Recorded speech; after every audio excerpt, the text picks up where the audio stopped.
Pro Boxing fans here with Matthew, Macklin. Matt, we're here, another Sky Sports event, another boxer event. I do want to talk about one of the main attractions for boxer right now, who's going to be featuring on Saturday night in Adam Azim. Just talk to me about him in his small professional career to date. How have you seen him? Been very impressed. Heard a lot about him. I'd never seen him box as an amateur, but I know he won pretty much everything you can win as a junior. Turned pro young. He's trained by Shane McGuigan, so I've heard rumours from the gym how he's held himself sparring with some top guys and that, and everyone's raving about him. Every time we've seen him box, he's looked $1 million. Yes, he should do against the opponents he was in with, but it was the manner how he dealt with them. He looked really good. Very early days, so you don't want to. I can't say how good he's going to be, but everyone's saying he's the real deal, and from what we've seen so far, he's been impressive. When you get somebody like this who Sky are going to promote hard, and they're going to maybe try to push him a little bit quicker than maybe his team want to, what happens in that case? Is it about the team and the coach and the manager sort of just pulling the reins a little bit and just making sure he's progressed correctly? Yeah, it's a push-pull, isn't it, between the TV want stars now. TV want stars yesterday. You know, promoters want stars, and the promoter will be trying to manage the expectations of the TV. He'll be trying to push the manager and the trainer a bit quicker, and they'll be trying to push back, saying no, not yet. And that's the way the boxing business works. You know what I mean? You've got a fighter who has to be developed, who he's got potential and talent, but that doesn't mean he's there yet. You know what I mean? You don't want to throw him in too deep too soon, and get someone beaten.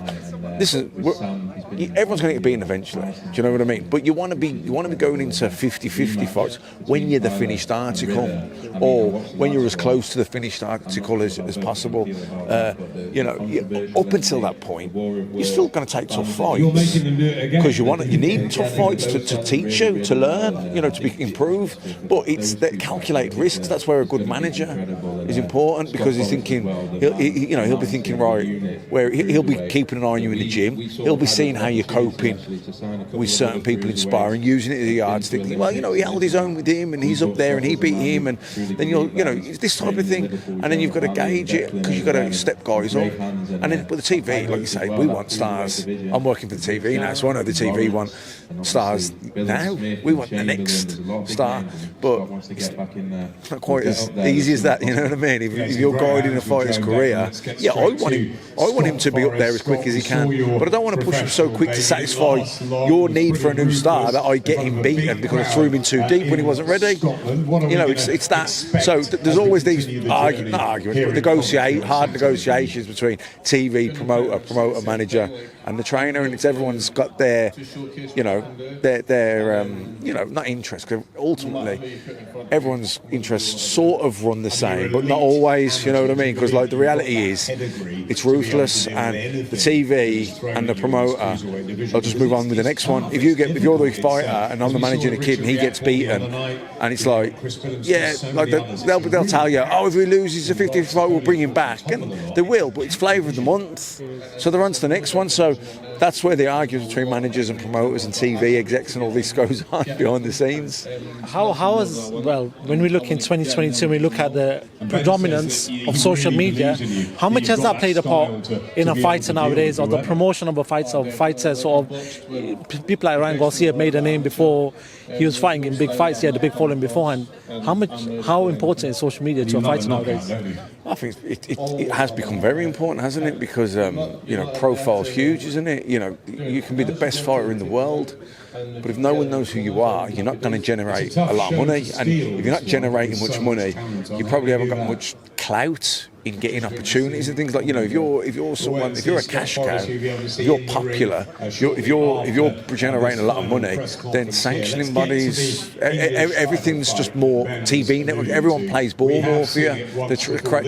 They'll work hard for you to get an opportunity because it makes sense. That's what but like I said, boxing's different to other sports in the sense that, boxing, it's like what you earn is directly proportional to how much you generate. But if you're a tennis player, you win Wimbledon. The prize is the prize.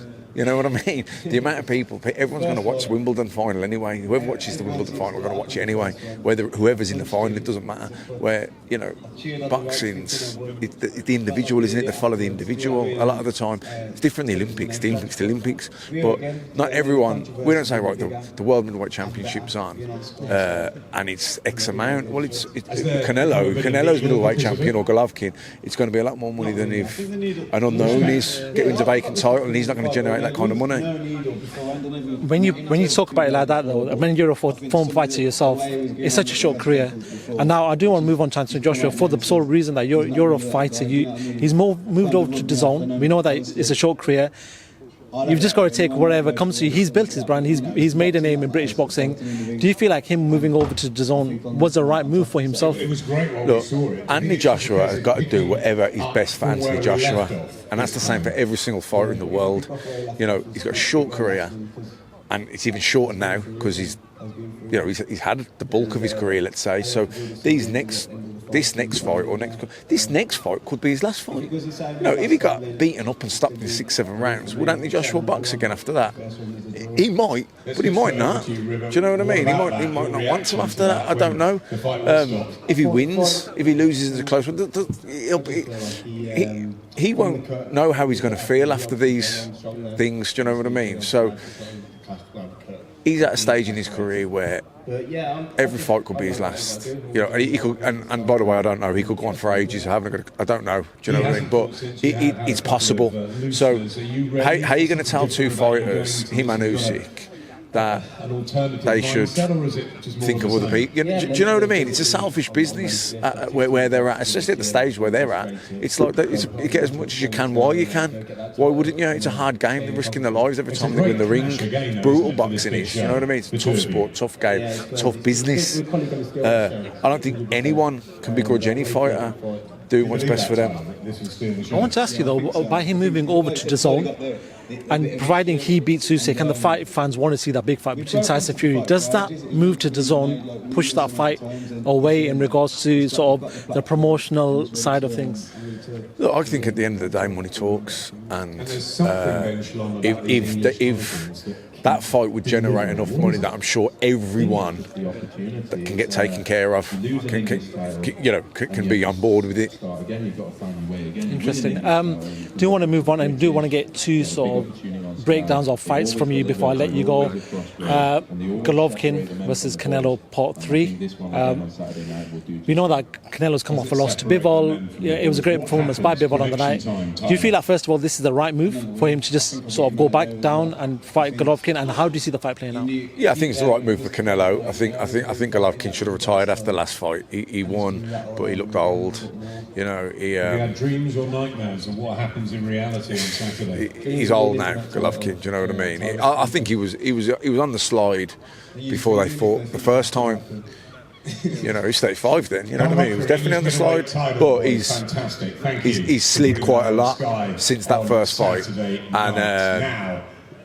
One of our favourite fighters. I don't think it's a good fight for Golovkin. He'll get loads of money, but I don't give him much chance of winning. I'm not going to say give him no chance. Of course, he can bang and he's a good fighter, but I'd give him a slim chance. A final one I want to talk to you about, and I spoke to Johnny about this fight, and he said, listen, the fight's going to happen this year, so I'm going to throw it out to you. Errol Spence Jr versus Terence Crawford, one of the most anticipated fights in boxing to date. How do you see that fight playing out? Brilliant fight. The one, if there's one fight I could see in boxing, it's that one. And a tough one, but I think Crawford. Yeah. Just think he's got a little bit more to him. He's got an extra dimension or something. He's just a bit more. I know it's a tough one. I just think he's got a. I just give him that little edge. Do you feel like Errol Spence is physically bigger, so he needs to impose it? Same as Anthony Joshua, the same argument can be made for Anthony Joshua and Usyk, but he's physically bigger, he can impose more of that. Do you reckon that would be sort of some of the game plan coming into that fight? Yeah, mate, look, he's physically bigger. Can he impose himself physically? I don't know, Crawford's pretty elusive, he's sharp, he can switch. I don't think he'll make it physical. I think it'll be a boxing match, that. And I just lean to Crawford. Also, You know, Spence had that car accident, which, you know, what's that took out of him? He's got to have took a little bit. Do you feel like we talk about that, and a lot of people have talked about that, but he's come back great. Oh, he has. He has come back great, but has he come back 100%? You know, I don't know. You know, even if it's 95%, you know, when you're back to someone like Terence Crawford, you've got to be 100%. And even if he was 100%, I'd still lean to Crawford. I just think he's got. I'm talking this, you know what I mean?